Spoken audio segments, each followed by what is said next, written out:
if you have ever been to a free prep hour before, then you may know that each one has a theme. And today's theme is a little different. I want to talk today about how do you study for the GRE in terms of real nuts and bolts of timelines, creating calendars, best practices for individual study sessions. So I'm hoping to cover both some big picture and some pretty granular things here, but we aren't going to actually do problems today. We are not going to look at content. We're not going to look at strategy. Instead, we're going to talk about this bigger picture stuff about how do you make a plan and what do you do in that plan. I wanted to talk about this today because I think this is actually one of the most important parts of test prep, and maybe a part that we don't talk or think in detail about as much. So to me, it's super important, and yet I think we often don't get to talk about it that much because we get really invested in the sort of nitty-gritty of doing problems. One thing I always tell students in my class is that, you know, they come to class every week. We spend 3 hours together. I try to do as much as I can in those 3 hours. However, the real difference in their score comes from what they go and do at home in the time in between classes. And the habits that you have each time you sit down to study, the way you organize those studies, more than anything else, have a huge impact on your success. So we should talk about this. We should talk about what works and why, and how you're going to do it. All right. So I want to start today. I'm going to talk a little bit about how to choose a test date for people who are new. So for some people, this is not going to be as important. If you already have a test date, then you can just don't let what I say stress you out. You have a test date, you're going to make it work. I then want to talk about how we determine where to focus our energy on a big level. You know, there's a million skills you can improve for this test. Which ones do you need to do first? Then how do you improve those things? We'll talk about creating a macro calendar for studying, and then hopefully have some time to talk about a couple other things that are useful to know as you think about how to structure each session once you sit down. So a lot to do. I hope we can move through it quickly, but not too quickly. One thing I will say is I want this session to be as useful to you as possible, and it will be most useful to you if you ask questions when you have them. So please do not be shy about throwing questions in the chat as they come up as we go along. Anything that confuses you, I am more than happy to explain. And if we finish early, which occasionally we do, we'll see, we can have 5 minutes or so of open questions at the end, but we'll see how it goes. We have a lot to talk about. Just to start out, I want to say one quick thing. Does anyone know what the idea of growth mindset is?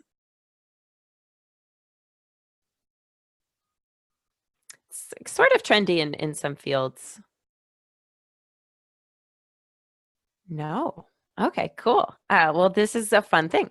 Growth mindset is the idea that in order to improve at something, your belief that you can improve is actually going to help you to do it faster. This is something that has been, you know, research published in peer-reviewed journals. This is actually a provable phenomenon that if I believe I can and will improve at something, I am much more likely to improve at it. If I believe that like I'm already amazing or terrible at that thing, much less likely to improve. Which connects to the big point I want to make today.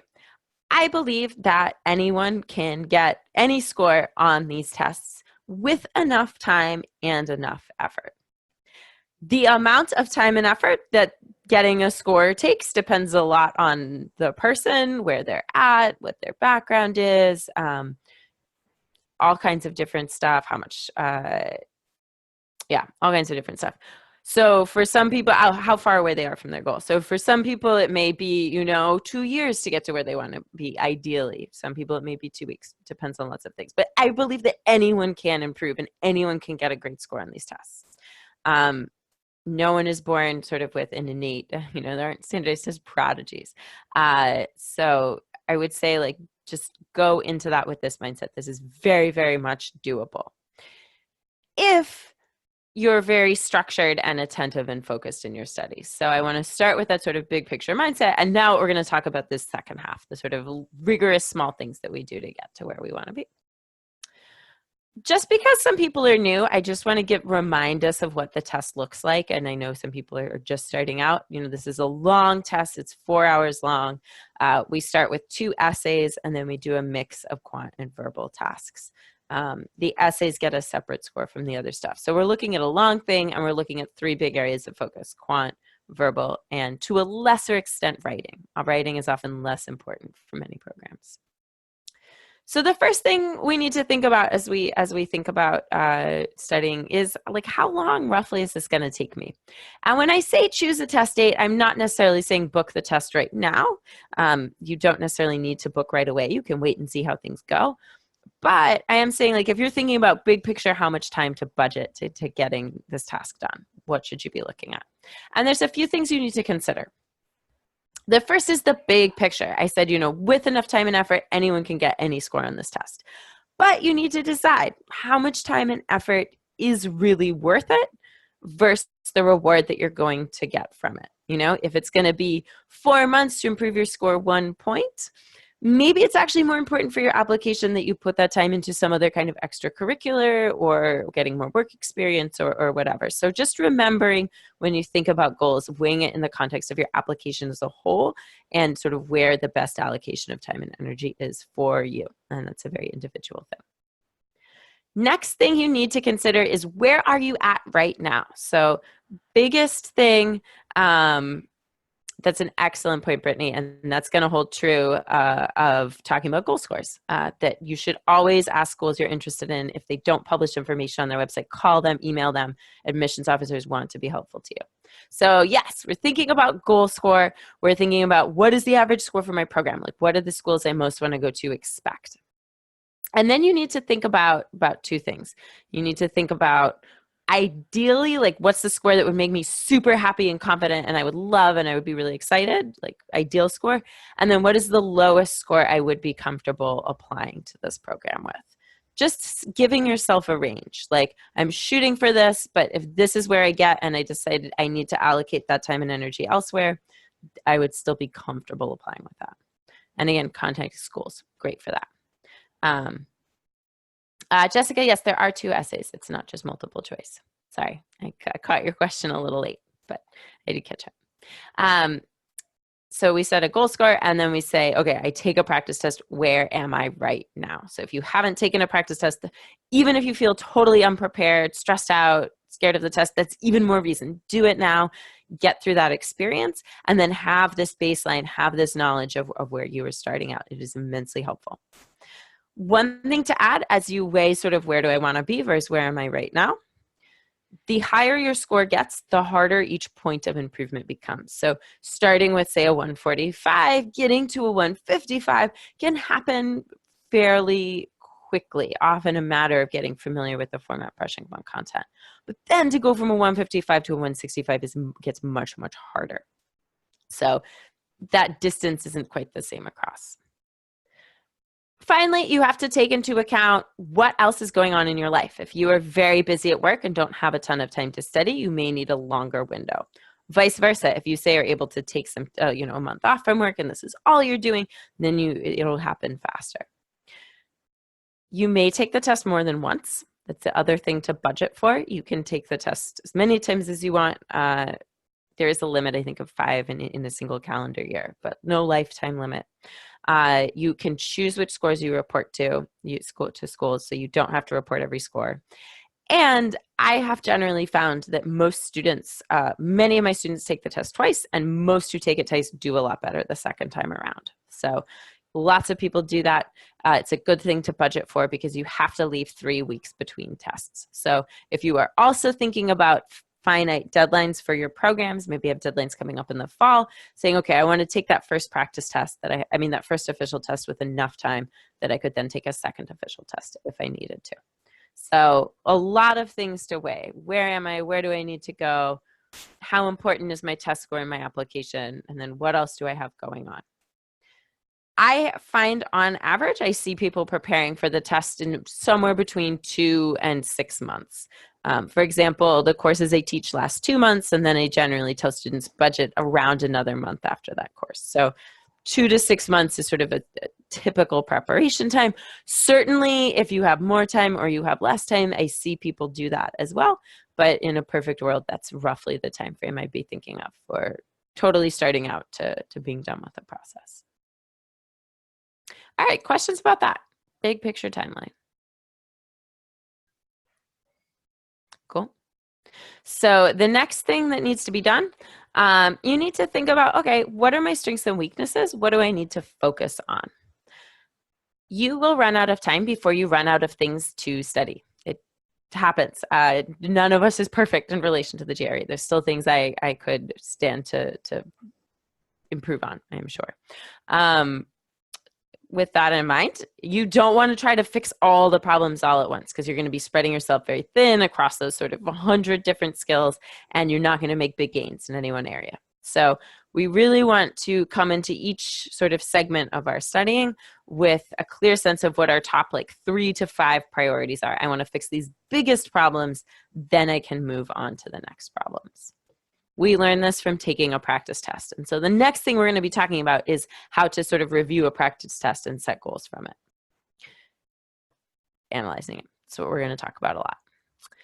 Come out of that with these 3 to 5 biggest issues in quant and verbal, possibly in writing if that's important for you. If you're just starting, more of your issues will probably be related to content. So just starting out, often it's about like learning words, learning math formulas. As you go down the road, you get into talking more about strategy and process. Once you get very close to the test, you know, within a week to 2 weeks, I'd say it's a lot more about getting in the right mindset, being rested, having good energy, all of those other sort of things that shape the way we think and perform. Again, like last week or so, that's where my focus wants to be. Great question. The questions are designed to be university level questions, but that could be solved by people coming from a lot of different disciplines. So while on a sort of like reasoning level, the math questions can be quite tricky, you aren't going to see very advanced mathematics. It's the actual content in the math is stuff that most people probably did in high school or even middle school. But in terms of the level of sort of problem solving, logical reasoning skills needed to solve those problems, those are designed to be university post-grad level. Great question. All right, so I want to now talk a little bit about analyzing a practice test. First thing you're going to do, you're going to take a practice test, and then you're going to sit down, you're going to look at it in detail, you're going to learn from it.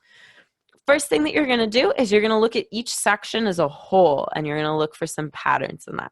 So to illustrate what that looks like, I've brought a sample of a student practice test, and I thought we could take a look at just a chunk of a quant and a verbal section.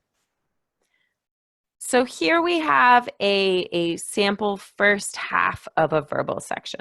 This is from, I think, the free practice test that Manhattan Prep offers on our website, which you should all take if you haven't yet. It's free. This is verbal, and here I see if it's wrong or right. I see the level of the question. I see how long the student took. This is cumulative time here. And then here I see the format. TC is a vocabulary question. Reading comp is a reading question. So I want to ask you guys, I think about 4 big categories. I think about timing, difficulty, question type, and topic. Do I notice any patterns on any of these things? And I just want to ask you guys first, take a look at this and just notice anything that stands out in terms of where the student is getting things wrong or right, or how long he or she is taking. If you see something, chat it.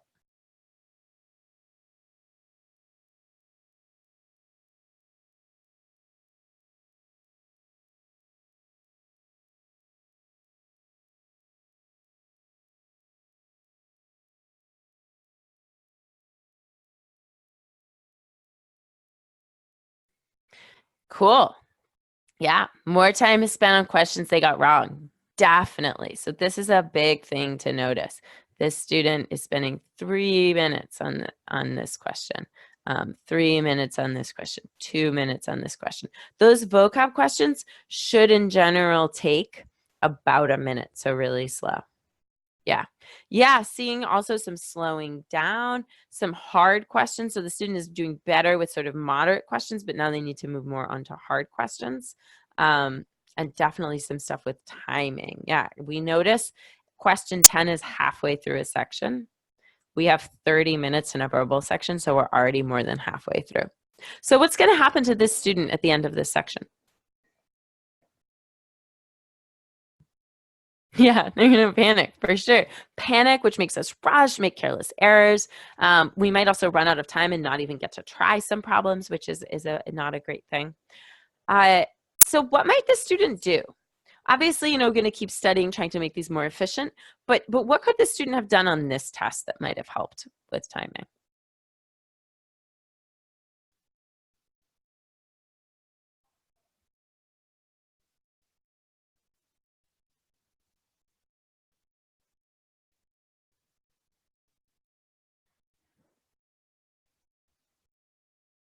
Yeah. Yep. So knowing your strengths and weaknesses, maybe saying, okay, I know vocab questions aren't the greatest for me, so maybe I will skip a couple of those. Guessing and skipping on questions, very, very helpful. Yeah, Sarah, yep. Know how long a minute is, know when to bail. So bailing on a couple of questions and saving that time elsewhere. And knowing their own strengths and weaknesses so they know where to bail. So a lot you can learn just from looking at these sort of big patterns that you see. Just for completeness, here's a similar sample of a quant section. What do you notice here?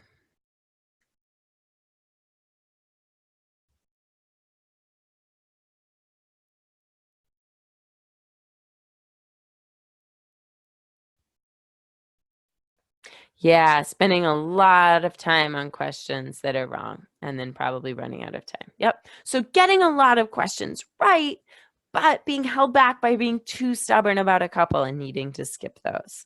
So definitely two to guess and skip on, and maybe also come back to and think about, okay, one of those hard questions was a number lines question. Is that a topic I need to work on? Or one of those is inequalities. Is that a topic? All right, so you first, in your analyzing a practice test, do this kind of big picture analysis. The next thing that you're going to do is you're going to go back and you're going to retry and look at those individual problems. Stephanie, you should always guess. So when I say skip, what I mean is like decide not to do it, but still fill in a guess. You don't lose points for guessing, so you only have things to gain from guessing. Great question. I was trying to say Stefana Lori. I was trying to say your name all at once. And I was like, I'll just start with Stephanie. So I'm going to talk about two things that you should do in reviewing individual problems. These are both great things to do as you're just studying as well. So two good techniques for reviewing problems when we look at problems individually. First thing, retry the problem again. So you did it and you didn't get it right. Say, okay, can I redo it? For example, I would say like, okay, I'm just going to sit down, do this problem again, and I'm not going to be timed. So is it taking out the time pressure of the test that's going to help? See if you got it right. If you didn't, try it one more time. So don't give up yet. This time bring in maybe books, Google things, outside resources, stuff like that. See if with this you can get it right. Then if you can't, you're going to study the explanation. So we're really, really trying to teach problems to ourselves before we get to explanations. Then if I have to, I go to the explanation. The idea is you're being a good teacher for yourself. Like a good teacher should ideally not just tell you a bunch of stuff. They should ask you questions, get you to sort of realize stuff for yourselves. As I say this, I realize I am today teaching a free prep hour in which I will mostly tell you things. There's that. Sometimes a good teacher will also just tell you things, so you may need to look at the explanation. Then at that point, you'll say like, okay, I'll put this problem aside, come back to it in a week. If you get to this point, if you need to put the problem aside and come back in a week, you're going to do something else. You're going to put, and Jessica, I see your question. I'll get to it, I promise. You're going to put the things you got wrong into a review log. Does anyone use something like this already?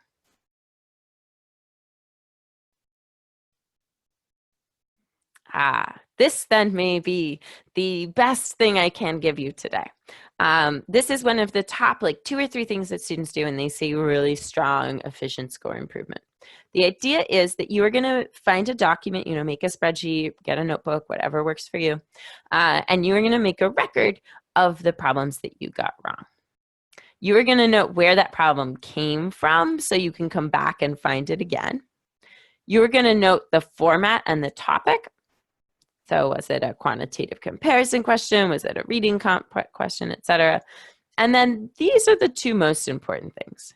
You're going to note what exactly went wrong, keeping in mind a problem may have 10 or 15 steps or components, it's likely you're only getting actually one of those wrong. So if you can think about all the things that went right and then just pinpoint that one that went wrong, you are going to have a much better awareness of why exactly things aren't working. And then you're going to write down, what are you going to do differently next time so that you avoid making this mistake in the future, this type of mistake. So why is this so useful? Like, what might we get out of writing down, keeping a log of all of our errors?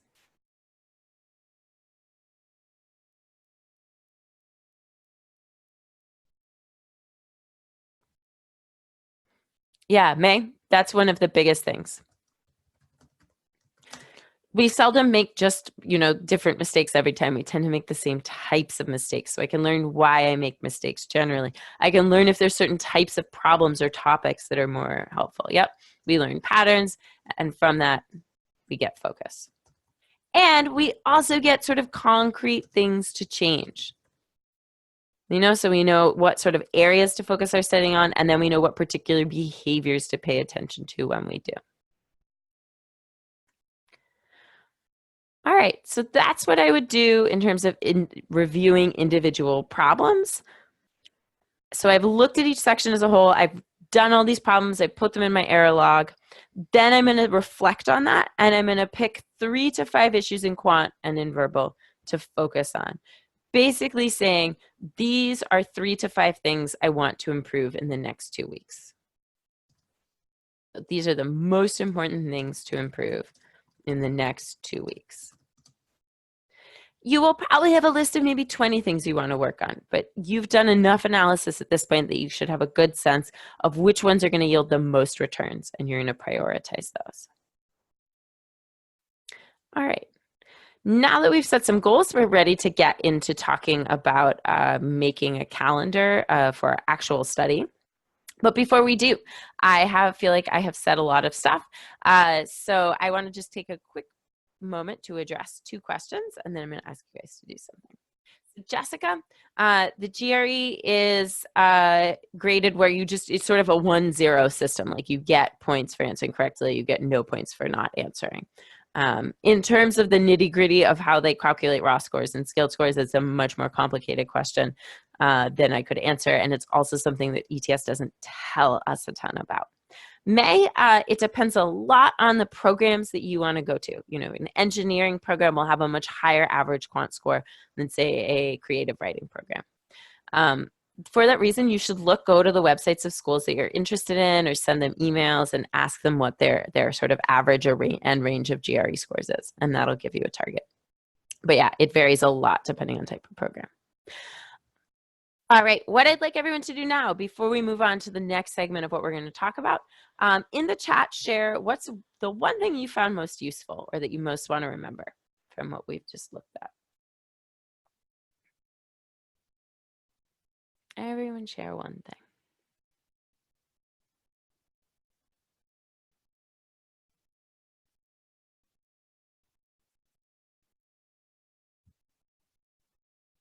Yeah, these are good ones.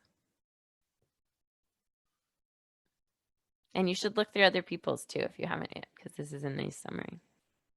Yay, error log, a review chart. I like review chart because I like that it's a more positively phrased. I'm focused on like reviewing and improving rather than mistakes. Cool, yeah, don't take too long to answer a question. Answer all the questions, even if you guess. These are our 2 most important timing foundations as well. All right. So after I've reviewed a practice test, set some goals, I'm now going to create a calendar. And I'm going to physically put this calendar somewhere that is very visible to me. I use Google Calendar a lot, so I calendar everything on my Google Calendar, but I've also seen people do lovely things with big printouts above their desks or in their rooms, but somewhere where you're actually going to look at this calendar a lot. If you look at it, if you commit to it on a calendar, you're more likely to do it. And if you put it in a place where you look at it, you're more likely to do it. So 2 important things. I create this calendar usually in 1 to 2 week increments. So for example, when I help tutoring students make study calendars, we usually look at 1 to 2 week blocks. And I start by deciding how many hours total can I commit. And that should be realistic. So really think about how much time you actually have, how much time you also need to rest and to do things that are not work or study, and fit it in that way. I would generally say on average 6 to 10 is probably a reasonable budget for a number of hours per week.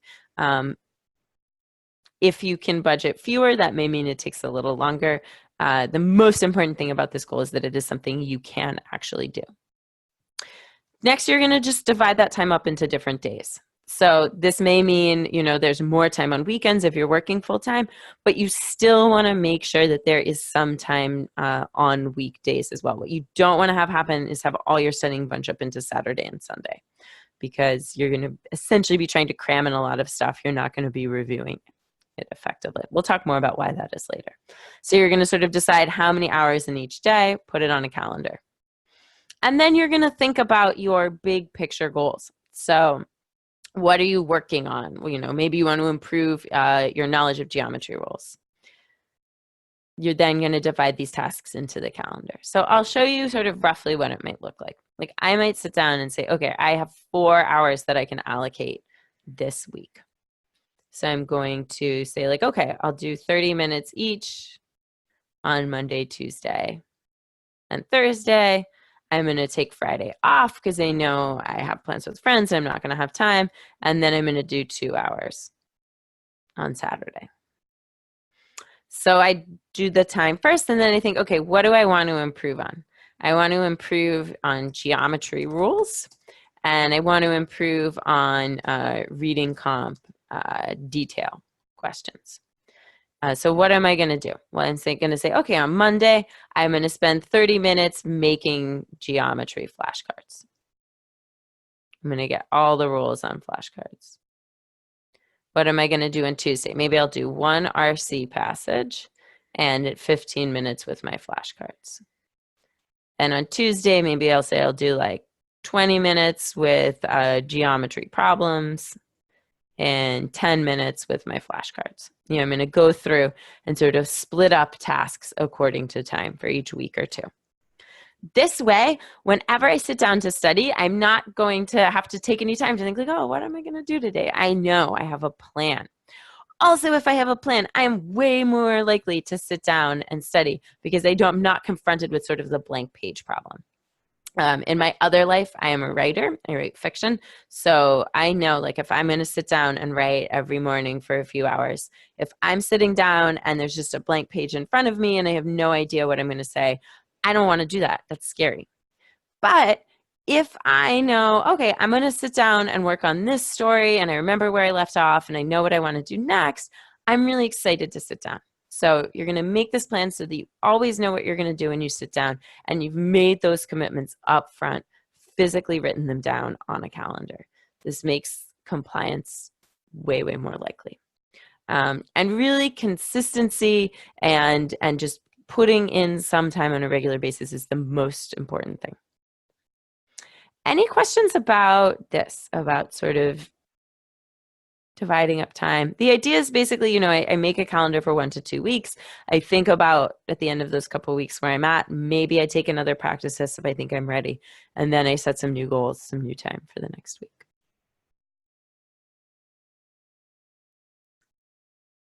All right, no questions. So then the final thing that I want to look at is what I do within individual study sessions. So we've talked about big picture goals, big picture allocation of time. We've talked about a couple best practices for studying. Now I want to look at sort of how I break down time within each session. And to do this, Stephanie, that is a great question. It varies a little bit how often to take a practice test depending on where you're at. I would say if you're just starting, take one now, and then give yourself maybe 4 or 5 weeks to take another. Because when we're starting out, there's often a ton of new stuff to learn, and it just takes a while to integrate that into you in such a way that you can really show improvement on a practice test. So taking too close together at the start often really frustrates people. So big chunk at first, and then saying like, okay, after that, maybe every 2 weeks if you're studying pretty regularly. Yes, I was asked how often to take a practice test. Thank you so much for pointing that out. That was what I was discussing. Hopefully it became clear. So yeah, maybe every 2 weeks once you're more into the swing. Brittany asked if I recommend going to YouTube and watching our videos there. Definitely. I would say if there are ones on topics that are near the goals that you have, the things you want to focus on. Oh, Natasha, I'm so happy you liked it. That product like took 3 years of my life and so much time and care. And so I feel very close to it, and it makes me glad when people find it helpful. Yay. And I didn't move to Hawaii, but I still want to.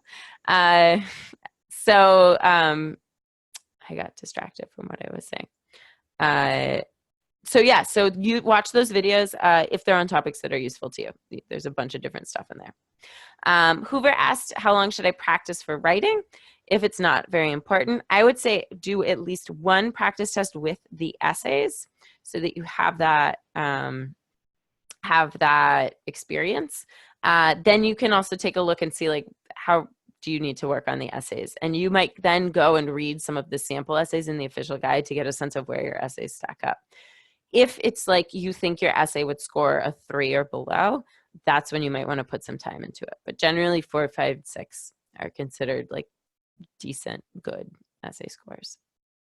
I got the question, how would I recommend using the Manhattan Prep strategy guides? Those are great for learning content. So again, thinking I've taken my practice test, what are the 3 topics I most need to work on? I would go and read those. And start with those, do the practice problems. So those are particularly good for foundational stuff, and they have some nice practice problems in them as well. Select all that apply. Jessica asked about those questions. At least one has to be true, but other than that, there isn't a pattern. I will talk about vocab, but I actually am going to talk about a couple of things first because they are going to connect to a suggestion for studying vocab. Okay. So individual study sessions, you sit down, you say, I have an hour, I want to get better at reading, comp, and geometry. What am I going to do? And to talk about what we're going to do, I will have 2 concepts that I want to teach you. Or the concepts themselves are probably going to make sense, but I want to teach you a little bit about why. These are 2 important principles for studying. One is this, how we remember things. We actually forget things really quickly. So this is a study of how quickly someone on average forgot some nonsense syllables they were memorizing. And they found after an hour, almost 50% have been forgotten. After a day, they were down to only remembering 30% or so. So we forget things really quickly. And you should have that experience as you study. You know, I looked at this all yesterday. Why can't I remember all of it today? That's very, very normal. This is why we review. Because when we review, we halt that process of forgetting and we reset. Which means that the next time we review, we forget less. We've solidified some of it, that forgetting curve is slower. On average, we need to see a topic 5 times for doing this correctly. Like, this is very important for studying vocabulary too. We need to see a word and get it correct 5 times in order to really know it. So repetition is really important. And that's going to be our first principle of what we do in a session. Studying should be repetitive. We should circle back at regular intervals. And this is true not only for concepts, but also for problems. So first thing, we want to set ourselves up to see concepts, difficult problems, vocab words 5 times. The other thing that is important is this. So I'd like everyone to poll in. Here are 2 outlines of ways that we might study. One is to do big chunks, like I'm going to thoroughly learn this in this hour, and then I'm going to thoroughly learn algebra rules in this hour. The other one would be to do a little bit of geometry stuff, look at some vocab questions, come back to geometry, maybe look at some algebra, come back to some vocab questions interleaved. And I want everyone to chat in either the letter B or the letter I, depending on which one of these is what you're studying actually looks like.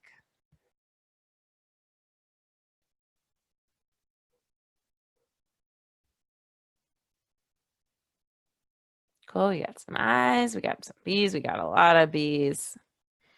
I am not. I'm glad I'm seeing some of both. I'm not surprised that B is outnumbering I here because I think this blocked way is more of how we're taught in school, right? Like we go to history class for an hour, we go to English class for an hour. My next question is, which of these do you think is better, regardless of what you do, I or B?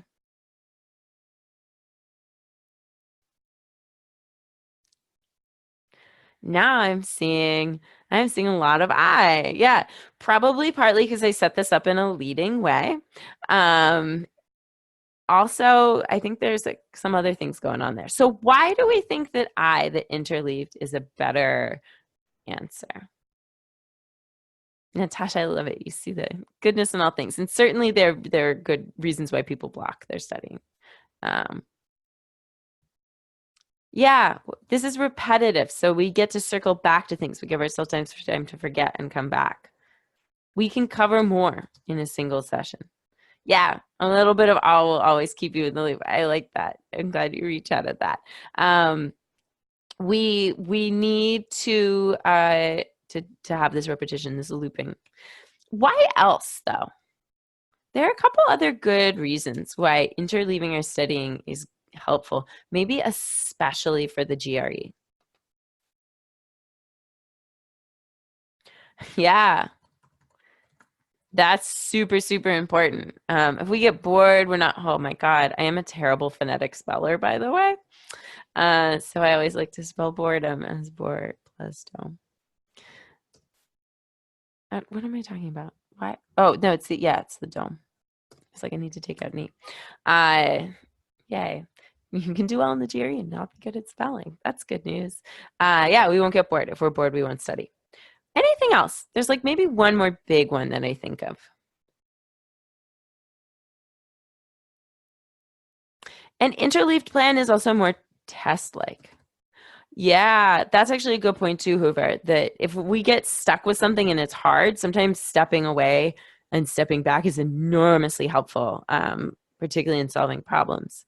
Yeah, interleaving is also test like. The GRE asks you to do a quant section and then a verbal section, to do a vocab question and then a reading question. The GRE is very interested in flexibility, so this is also preparing us for that task better. So another big takeaway for today is if you tend to block things, and there's certainly reasons why that feels comfortable, why that can feel more manageable, more easily replicable. I encourage you, push yourself toward a more interleaved approach for all of these reasons. It's going to help you remember better. It's going to align better with staying engaged and interested. And May's point, yeah, is a great point in sort of an objection to this. I think though, however, if you find that those transitions are slow, that's actually going to be very helpful for you with the GRE, because even though you're losing some time to switching topics, you're practicing that kind of transition and mental reframing, and you actually need that to be really fast for the GRE. So I see, yes, there is lost time there, but there is this added benefit that I think outweighs that. So when you're thinking about individual study sessions, set yourself up to return to things you've seen before, as well as doing some new things, and begin to interleave.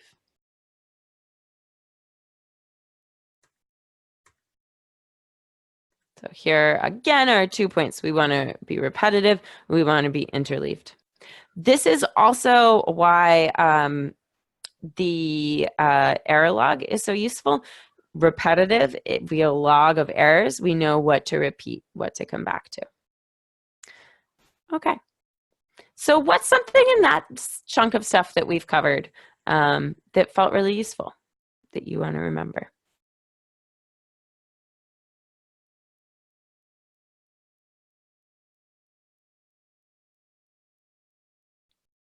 Oh, great question. Let me try and model that. So I wouldn't necessarily calendar my interleaving, but I would calendar like the big topics. And then I would sort of sort out the interleaving when I first sat down to study. So I'd say like, okay, I want to improve at geometry, facts, and reading comp. And today I said I was going to do like, sort of some making flashcards and some reading passages. And let's say I had, 1 hour 1 hour and 20 minutes.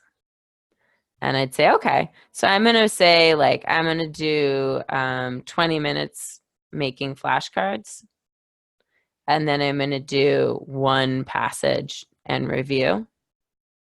And then I'm going to practice with my flashcards. And then I'm going to do another passage and review.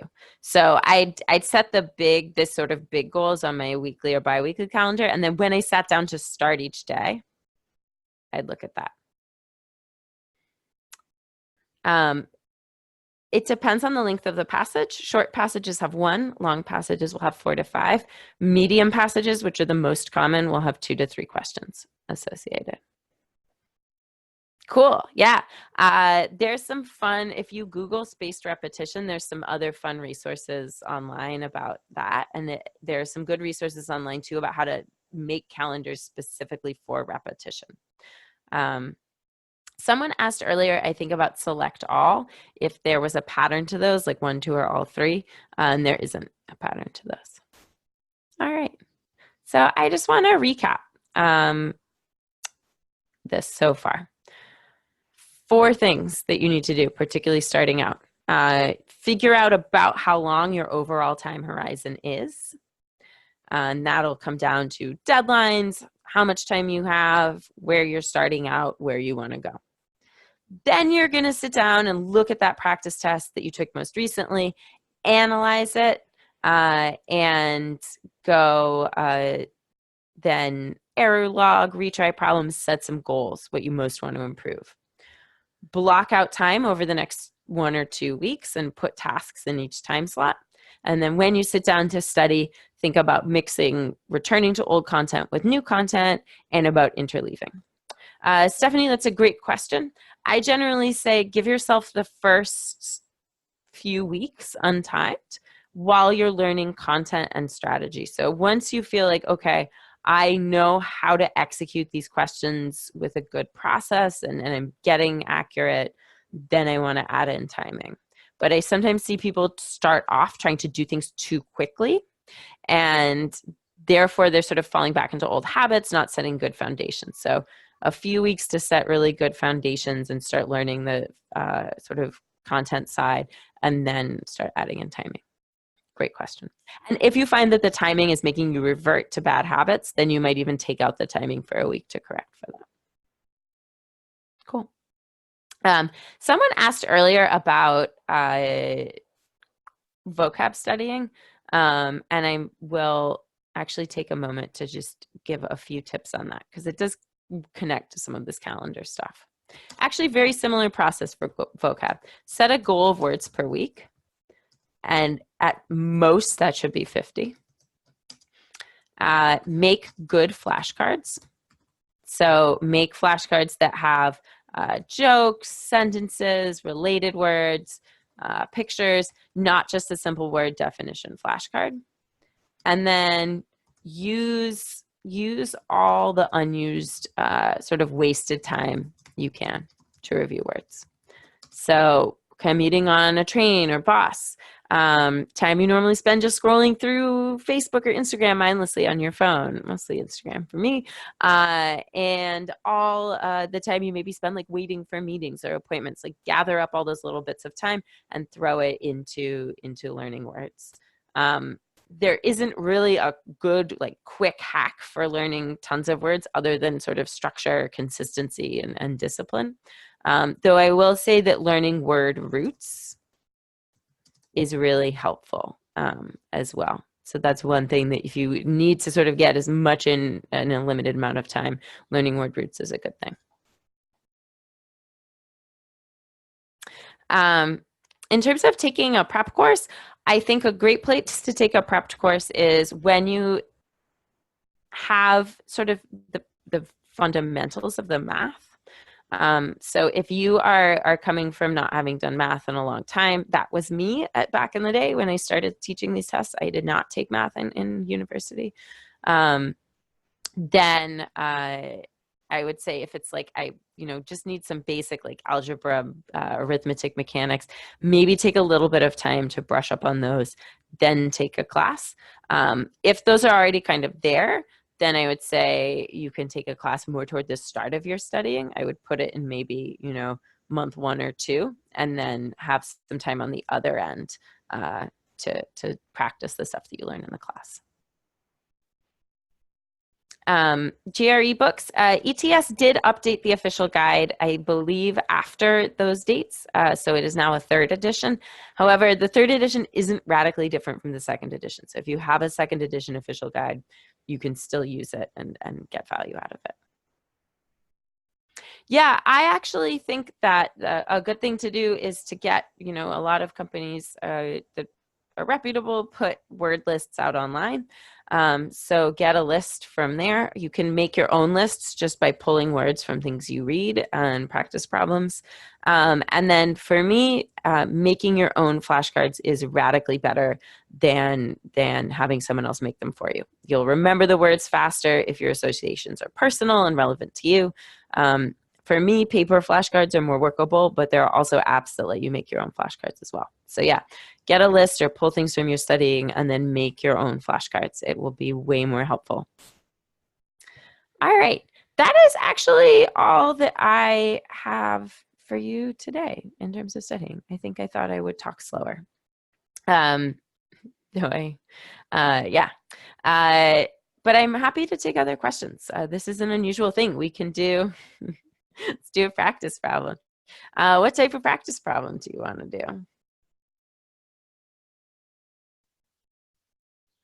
I'm happy to take other questions too. It's a rare thing. Yes, I can go over the question types for sure. Let's start with, give me a second. I will pull up a good slide for this. When did I see many? Cool. While I am, I'll think about a good one for that. So there are 3 types of questions in quant, and there are 3 types of questions in verbal. And I will show you a slide that lists them.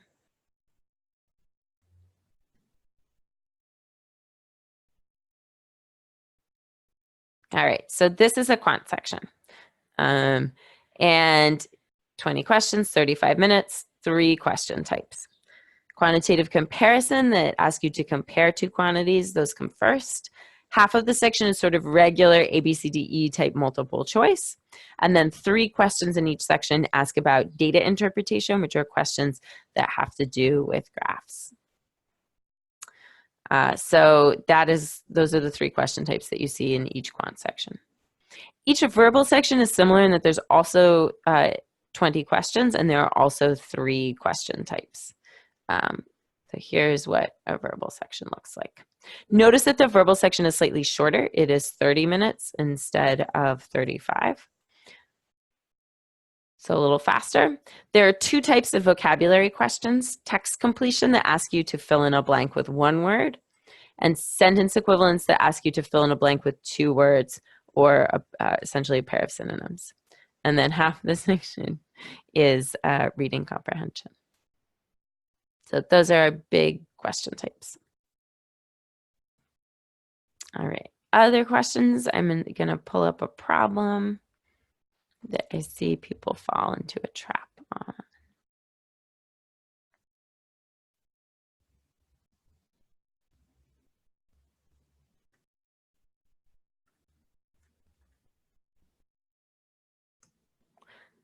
DI means data interpretation.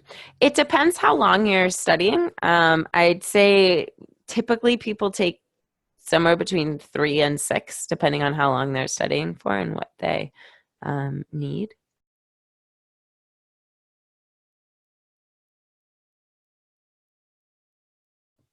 Here's a problem. Someone asked for a problem.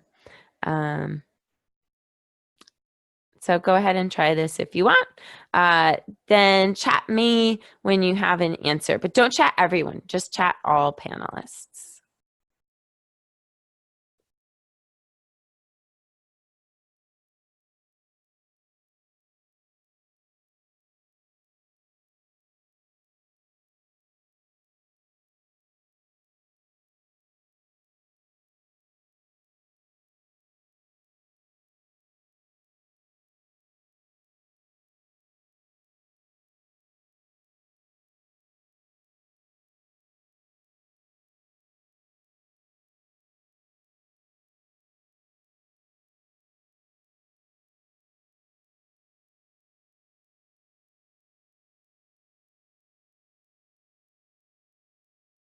I'm going to type the answer choices on the screen if people need them.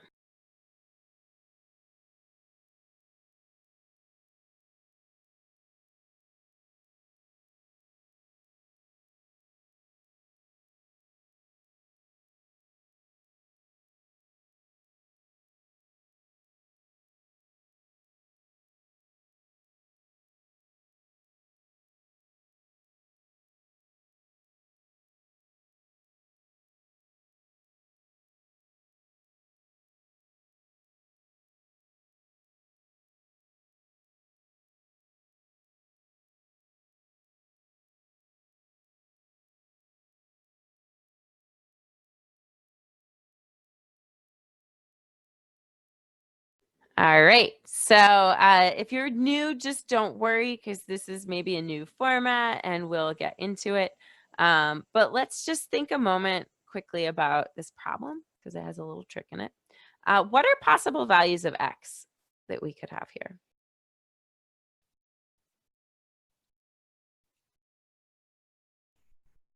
Yeah, I could have 10.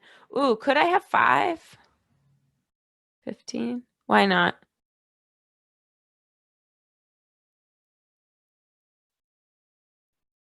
Yeah, so one of the tricks in this problem is just making sure you get all of the restrictions down. Positive, even, integer, multiple of 5. Cool. So I've unpacked that. Now I'm going to say like, okay, what happens when x is divided by 20? Like if x equals 20 and I divide it by 20, what's my remainder?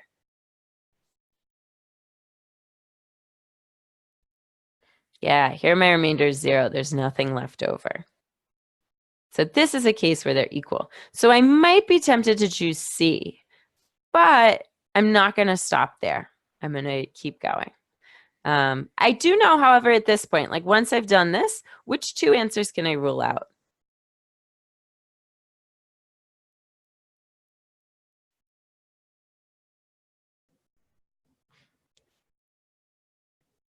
Yeah, I can rule out A and B because I know, okay, they're equal. So that means one of these 2 cases always isn't true. Yeah. So now I'm going to test x equals 30. And I get 30 over 20. And what's the remainder there? Jessica, you do get a calculator. However, you have to often click with the mouse on the button, so it can be quite slow. Yes, here the remainder is 10, and I know that's greater than 0. If I divide 30 by 20, I'm going to end up with a chunk of 10 left over. So I have now 2 different cases. What answer does that mean I should choose? Yeah. So then I can say the answer is D. I can't tell. I mean, sometimes I get one result, sometimes I get another. There isn't a single answer. So May, I think you asked for a question that has a trick in it. What's the trick here? Or anyone else who sees it wants to answer. What's the trick here?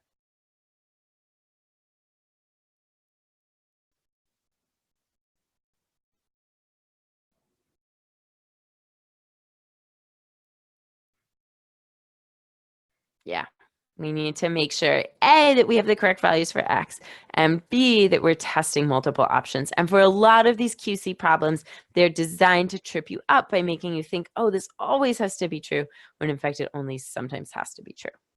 This comes back actually to review logging and study habits. We've just solved a problem. We've learned how to do it, but we're not done. The next thing I do, I'd go to a review log and I might say, okay, why did I get this wrong? I got this wrong because I forgot to test more than one case. So what am I going to do next time? Okay, I'm going to say on QC, always test more than one. And I would put it in my review log, and then I'd probably come back to the problem in a week or 2. Coming back to problems to redo them correctly is very important. Other questions? Like maybe 1 more minute for questions.